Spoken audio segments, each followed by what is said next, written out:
ಕಾರ್ಯಕ್ರಮದಲ್ಲಿ ಹಿರಿಯ ಸಾಹಿತಿ ನಿರ್ದೇಶಕ ಬರಗೂರು ರಾಮಚಂದ್ರಪ್ಪ ಹೇಳಿಕೆ. ಇವತ್ತಿನ ರಾಜಕಾರಣ ಭಿನ್ನವಾಗಿದೆ. ಹಿಂದಿನ ರಾಜಕಾರಣಕ್ಕಿಂತ ಭಿನ್ನ. ಅವತ್ತು ಪರಸ್ಪರ ಭಿನ್ನಾಭಿಪ್ರಾಯ ಇದ್ದವು. ವಿದ್ಯಾರ್ಥಿ ದೆಸೆಯಿಂದ ರಾಜಕಾರಣ ನಾನು ನೋಡುತ್ತಾ ಬಂದಿದ್ದೇವೆ.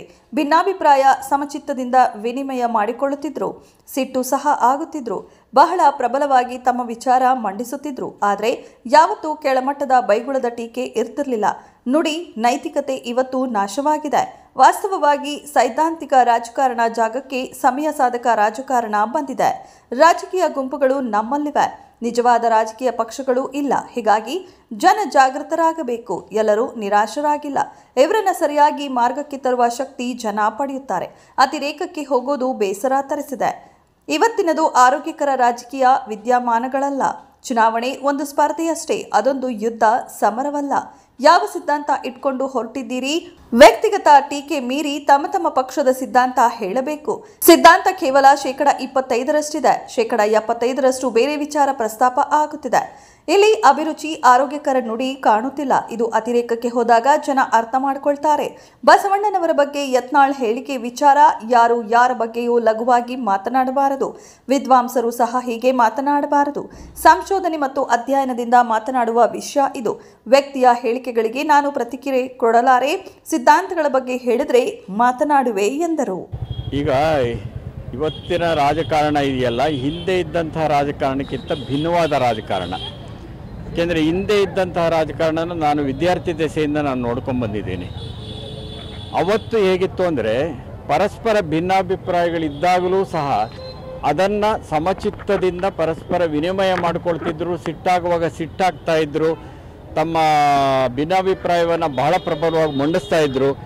ಆದರೆ ಯಾವತ್ತೂ ಟೀಕೆ ಕೆಳಮಟ್ಟದ ಬೈಗುಳಕ್ಕೆ ಹೋಗಿರಲಿಲ್ಲ. ಒಂದು ಸಾಧಾರಣ ಬೈಗುಳಲ್ಲ, ಕೆಳಮಟ್ಟದ ಬೈಗುಳ ಇದೆಯಲ್ಲ, ಅದೇನೇ ನಾನು ಹೇಳೋದು. ನುಡಿ ನೈತಿಕತೆಯ ನಾಶ ಆಗ್ತಾ ಇದೆ ಇವತ್ತು ಅಂತ ಅನ್ನಿಸ್ತಿದೆ.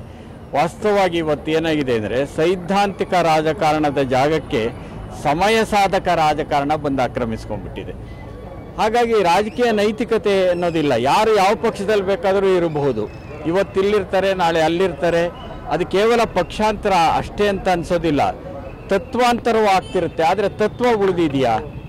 ರಾಜಕೀಯ ಗುಂಪುಗಳಿವೆ ನಮ್ಮಲ್ಲಿ, ನಿಜವಾದ ರಾಜಕೀಯ ಪಕ್ಷಗಳಿಲ್ಲ.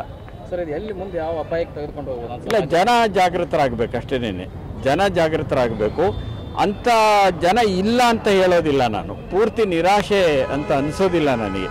ಇದೆಲ್ಲ ಒಂದೊಂದು ಹಂತ. ಇದು ಈ ಹಂತವನ್ನು ದಾಟಿ ಎಲ್ಲೋ ಒಂದು ಕಡೆ ನಮ್ಮ ಜನ ಒಂದು ಸರಿಯಾದಂತಹ ಮಾರ್ಗಕ್ಕೆ ಇವರನ್ನೆಲ್ಲ ತರೋ ಅಷ್ಟು ಶಕ್ತಿಯನ್ನು ಪಡಿತಾರೆ ಅಂತ ಎಲ್ಲೋ ಒಂದು ಕಡೆ ನಂಬಿಕೆ ಇಟ್ಕೊಂಡಿದ್ದೀನಿ. ಇದೊಂದು ಹಂತ. ಇದು ಯಾವುದೇ ಒಂದು ಅತಿರೇಕಕ್ಕೆ ಹೋಗುತ್ತಲ್ಲ, ಅತಿರೇಕಕ್ಕೆ ಹೋಗೋ ಸಂದರ್ಭದಲ್ಲಿ ನಮಗೆ ಬೇಜಾರಾಗಕ್ಕೆ ಶುರುವಾಗುತ್ತೆ ಅದು.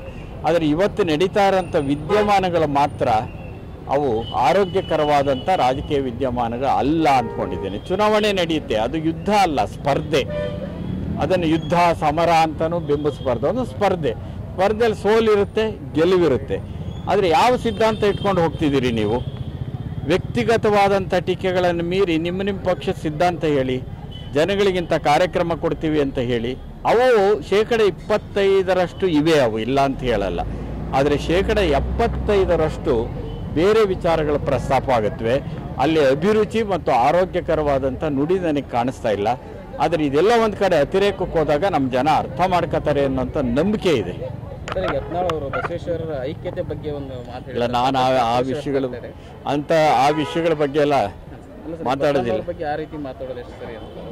ಇಲ್ಲ, ಬಸವಣ್ಣವ್ರ ಬಗ್ಗೆ ರಾಜಕಾರಣಿಗಳೆಲ್ಲ ಯಾರು ಯಾರ ಬಗ್ಗೆಯೇ ಆಗಲಿ ಲಘುವಾದ ಮಾತುಗಳನ್ನು ಆಡಬಾರದು ಅಷ್ಟೇನೆ. ರಾಜಕಾರಣಿಗಳಲ್ಲ, ವಿದ್ವಾಂಸರು ಮಾತಾಡಬಾರದು ರೀ. ಬರೀ ರಾಜಕಾರಣಿಗಳೇನು, ಯಾರು ಯಾವುದೋ ನೀವೆಲ್ಲ ಸಂಶೋಧನೆಯಿಂದ ಅಧ್ಯಯನದಿಂದ ಮಾತಾಡಬೇಕಾದಂಥ ಮತ್ತು ನಿರ್ಧಾರವಾಗಬೇಕಾದಂಥ ವಿಷಯಗಳು. ಆಮೇಲೆ ನಾನು ಯಾವುದೇ ವ್ಯಕ್ತಿಯ ಮಾತುಗಳ ಬಗ್ಗೆ ನಾನು ಪ್ರತಿಕ್ರಿಯೆ ಕೊಡೋದೇ ಇಲ್ಲ. ನಾನು ವ್ಯಕ್ತಿಗಳನ್ನ ಇಟ್ಕೊಂಡು ನಾನು ಮಾತಾಡೋದಿದ್ರೆ ಒಂದು ತತ್ವದ ಬಗ್ಗೆ ಕೇಳಿ, ಸಿದ್ಧಾಂತದ ಬಗ್ಗೆ ಕೇಳಿ ಮಾತಾಡ್ತೀನಿ.